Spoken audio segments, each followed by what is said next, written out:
Here we are once again, ladies and gentlemen, with me, Beaky from the Untitled Game Show and the Elder Scrolls Legends Central YouTube channel with another card review and discussion. And I have to be quite truthful on today's discussion about Forsaken Champion. This one's really hard to discuss because I don't face enough opponents playing this card. This one just seems to be the card that gets the least use out of the Madhouse collection. And not enough people have played this card for me to really see as many possibilities and combinations as I would like. So most of this is going to be going off of my own experience of using the card in my deck but not facing the card.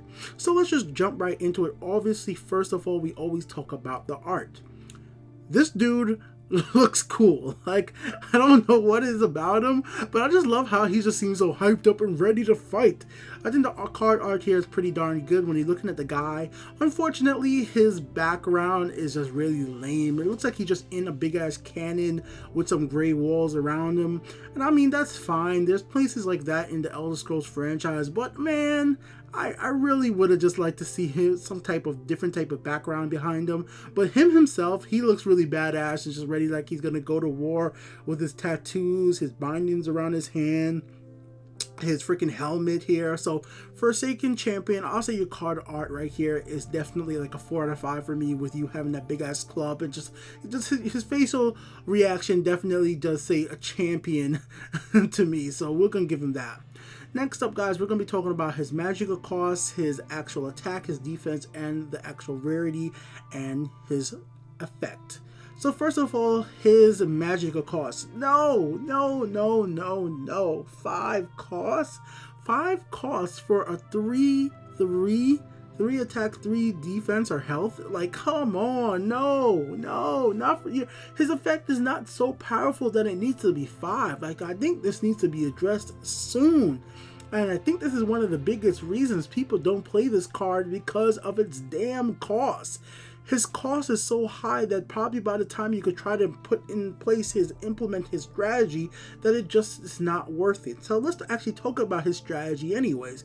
His effect is to choose one friendly creature, and friendly creatures of the chosen type have +1 attack, +1 defense. So obviously the most valuable creatures I've seen to combo this with is the orcs. Because if you combo this with something like the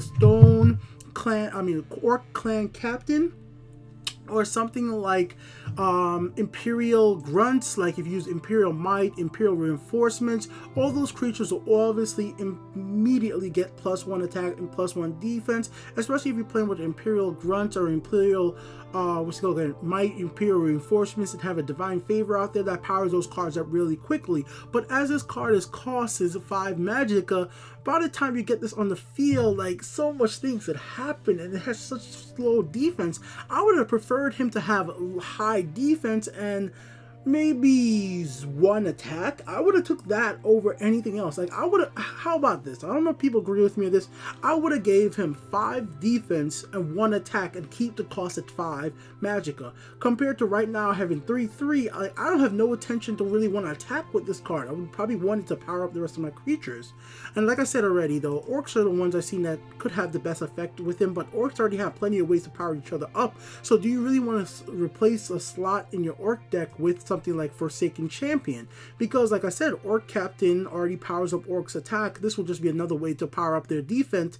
But there's other cards out there that are actual red support cards that power up your red cards defense, especially for the orcs. So it's like, it's really tricky. Like, it's trying to find a place in the decks right now for this is really hard. The only thing I can say about this card that's really positive for its effect is that long run, it could definitely help if you're playing with specifically type of decks that are going to be based around a specific type of creature. So down the line, when we start having like creature, like if you're going to have a Richmond deck, maybe this would really work out really well. But right now, I can see why this is very rarely played. This is very rarely played indeed. Let me know if you have more uses for this card than I see right now, like down the line or currently, because currently I'm like, no. Let me know what you think in the comments section below. And I'm sorry about my cell phone going off in the video, guys. I thought I had it on silence, but the vibration was still on. I feel like a noob YouTuber right now. I'm so sorry. Later, guys.